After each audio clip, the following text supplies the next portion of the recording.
नमस्कार, आप देख रहे हैं स्वराज पोस्ट। मैं हूं ऋचा रितेश भिलारी।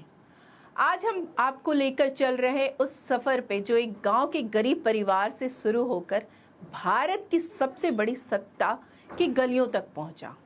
ये कहानी है उस नेता की जिसने संसद में गाय भैंस की बातें की और रेलवे में मुनाफा कर दिखाया। ये कहानी है उस शख्स की जिसने खुद को गंवई नेता कहा, फिर भी हार्वर्ड तक अपनी मिसाल छोड़ी। हम बात करेंगे उस नेता की जो सिर्फ एक राजनीतिक शख्सियत नहीं बल्कि एक विचारधारा बन गया। एक ऐसा नाम जिसने समाज के सबसे पिछड़े तबकों को आवाज दी, सत्ता की कुर्सी को चुनौती दी और अपनी सादगी, चुटकुले अंदाज और दमदार भाषणों से पूरे देश का ध्यान खींचा। हम बात कर रहे हैं लालू प्रसाद यादव की। एक ऐसा नाम जो विवादों में रहा लेकिन जनता की जुबान पर भी। एक ऐसा चेहरा जिसकी राजनीति ने बिहार को बदल दिया और जिसकी आवाज संसद में गूंजती रही। तो आइए जानते हैं लालू यादव की पूरी राजनीतिक यात्रा। लालू प्रसाद यादव का जन्म 11 जून 1948 को बिहार के गोपालगंज जिले के फुलवरिया गांव में हुआ। उनका परिवार यादव जाति से था जो उस समय सामाजिक और आर्थिक रूप से काफी पिछड़ा हुआ था। वे 9 भाई बहनों में से छठे स्थान पर थे। उनके पिता किसान थे और मां एक गृहिणी। बचपन गरीबी और संघर्षों में बीता, लेकिन सपनों की कोई सीमा नहीं थी। लालू बचपन से ही खेतों में काम कर रहे थे और स्कूल जाने के लिए कई किलोमीटर पैदल चलते थे। लेकिन उनमें कुछ अलग था, एक जिद, एक तेज निगाहें और सबसे बड़ी बात, सपने देखने की हिम्मत। वे गांव के मेले में भाग लेते, दोस्तों के साथ नेता बनने का अभिनय करते और परिवार को बताते, एक दिन रेडियो पे मेरा नाम बजेगा। इसी हिम्मत ने उन्हें पटना यूनिवर्सिटी तक पहुंचाया, जहां उन्होंने राजनीति विज्ञान में ग्रेजुएशन और फिर कानून की पढ़ाई की। पटना यूनिवर्सिटी में पढ़ाई के दौरान ही लालू प्रसाद यादव छात्र राजनीति से जुड़े। उन्होंने अखिल भारतीय विद्यार्थी परिषद से शुरुआत की।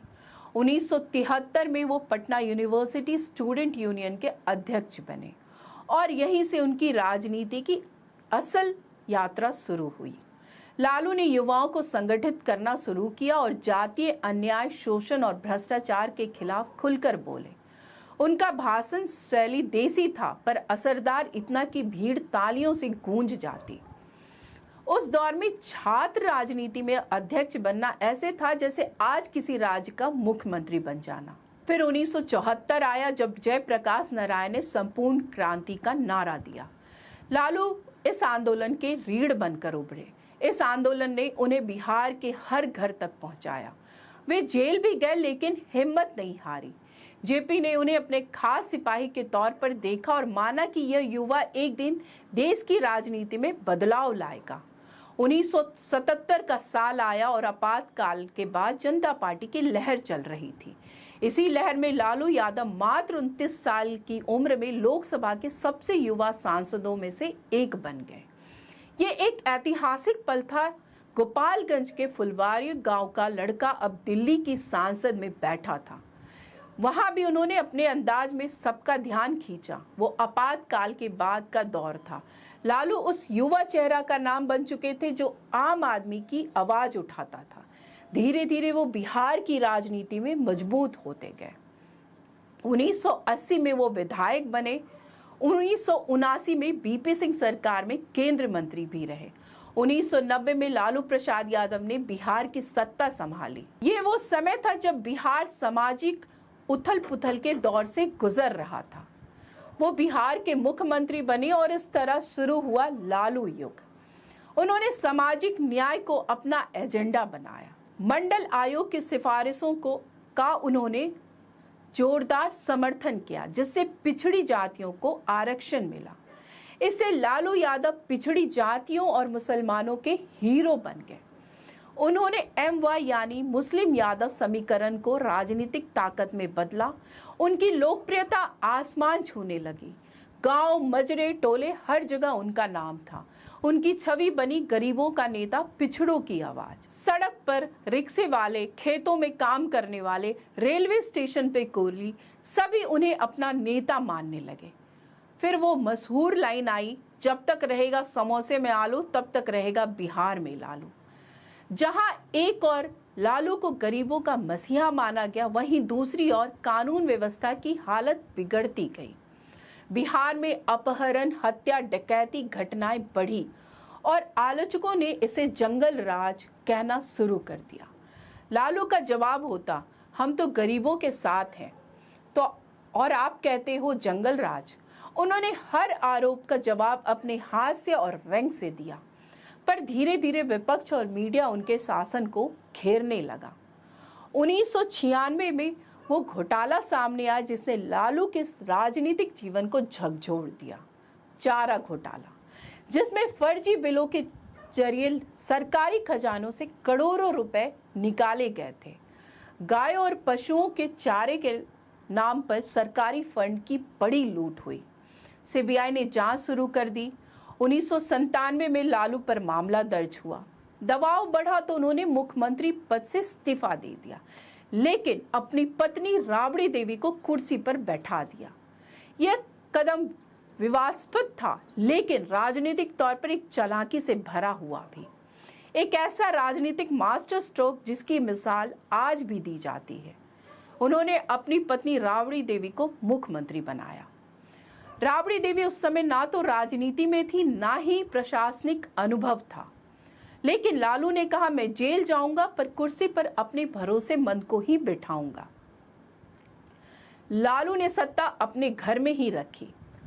चारा घोटाले में लालू यादव को कई बार जेल जाना पड़ा, लेकिन जनता से उनका जुड़ाव कम नहीं हुआ।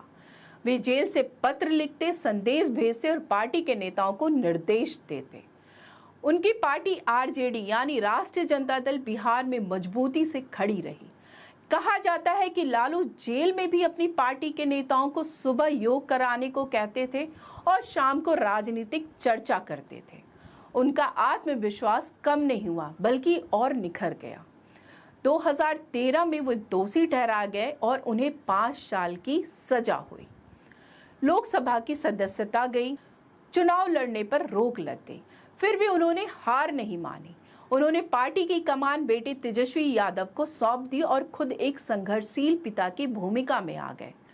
2004 में जब केंद्र में यूपीए सरकार बनी तो लालू यादव को रेल मंत्रालय मिला। लोगों को लगा ये मंत्रालय डूबेगा। कई लोगों ने मजाक उड़ाया कि एक गंवई नेता क्या रेल चलाएगा, लेकिन उन्होंने सबको चौंका दिया। लालू यादव के कार्यकाल में भारतीय रेलवे मुनाफे में आ गई। उन्होंने जनरल डब्बे में सफर करने का प्रचार किया, रेल का खाना सस्ता किया और खर्च घटाया। रेलवे का घाटा कम हुआ, यात्री सुविधा बेहतर हुई और उन्होंने लोकल खाना वो स्थानीय व्यापारियों को बढ़ावा दिया। यहाँ तक कि हार्वर्ड बिजनेस स्कूल में लालू यादव के मैनेजमेंट स्टाइल पर केस स्टडी करवाई गई। एक नेता जो गाय भैंस की बात करता था, अब बिजनेस स्कूलों की मिसाल बन गया था। वे देसी शैली में अंग्रेजी बोलने लगे और अमेरिका जाकर कहा, cow is holy to us, not only holy, it is mother to.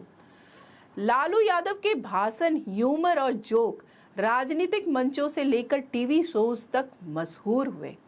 वे कहते थे, हमको जिताओगे तो बिहार में बिजली ऐसे दौड़ेगी जैसे लालू का भाषण।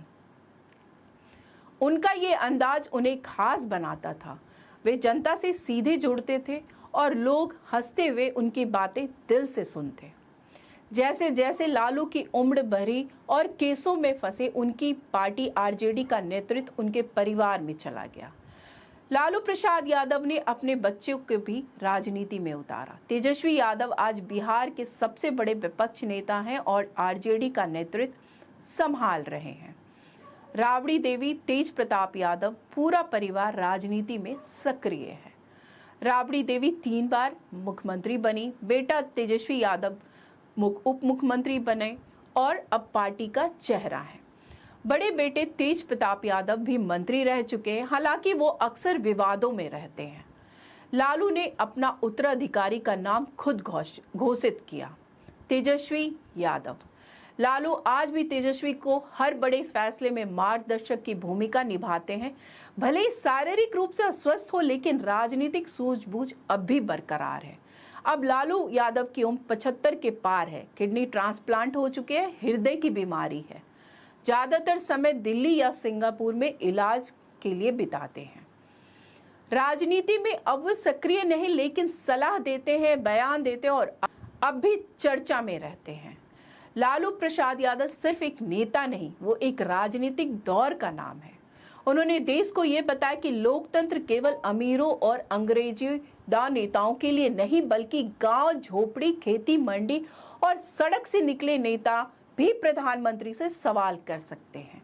उनकी भाषण आम लोगों को राजनीति से जोड़ा, उनकी गलतियां ने उन्हें आलोचना के घेरे में लाया, लेकिन उनका योगदान आज भी राजनीति में जिंदा है। उनकी राजनीति में हास्य है, संवेदना है और सबसे बढ़कर समाज के सबसे निचले तबके के लिए सम्मान की लड़ाई है। जहां उन्होंने सामाजिक न्याय की राजनीति को मजबूती दी, वहीं उन्होंने सत्ता के दुरुपयोग का मिसाल भी कायम किया। आज लालू यादव राजनीति के सबसे चर्चित चेहरों में से एक है, विवादों में घिरे पर जनता से जुड़े हुए। आज भी जब लालू यादव कोई बयान देते हैं तो पूरा देश ध्यान से सुनता है। उनकी आवाज में वो लहजा है जो सत्ता से नहीं, संघर्ष से आता है। तो आज के इस विशेष कार्यक्रम में बस इतना ही। आगे की खबरों के लिए देखते रहे स्वराज पोस्ट। अगर आप YouTube पे देख रहे हैं तो चैनल को सब्सक्राइब करें, फेसबुक पे देख रहे हैं तो पेज फॉलो करें। धन्यवाद।